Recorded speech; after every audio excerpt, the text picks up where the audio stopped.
India star Prabhas fauji cinema shooting లో చిన్న ప్రమాదం చోటు చేసుకుంది. గుర్రపు స్వారీ సన్నివేశం చిత్రీకరిస్తుండగా ఆయనకు స్వల్ప గాయాలు తగిలాయి. హను రాఘవపూడి దర్శకత్వంలో రూపొందుతున్న ఈ చిత్రంలో ప్రభాస్ భారీ యాక్షన్ సీన్స్ లో పాల్గొంటున్నారు. ప్రభాస్ డెడికేషన్ ను ఈ ఘటన మరోసారి నిరూపిస్తోంది. అభిమానులు ఆయన కష్టానికి సెల్యూట్ చేస్తున్నారు. ప్రస్తుతం ఆయన ఆరోగ్యం సురక్షితంగా ఉంది. ఈ విషయం గురించి పూర్తి వివరాలు చూద్దాం.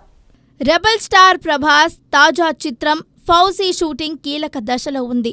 గుర్రపు స్వారీ సన్నివేశం చిత్రీకరిస్తుండగా చిన్న ప్రమాదం జరిగింది. స్వల్ప గాయాలు తగిలినా ప్రభాస్ సురక్షితంగా ఉన్నారు. వైద్యుల సలహాతో విశ్రాంతి తీసుకుంటున్నారు. త్వరలో షూటింగ్ కొనసాగిస్తారు.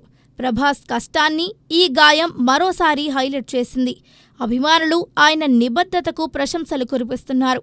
ఫౌజీతో పాటు స్పిరిట్ పైన దృష్టి పెట్టారు. ప్రభాస్ సినిమాల కోసం శారీరక శ్రమ ఓర్చుకుంటున్నానని ఫ్యాన్స్ ఫీల్ అవుతున్నాడు. ఈ ఘటన తరువాత ఆయన డెడికేషన్ మరింత ప్రశంసలు అందుకుంటోంది.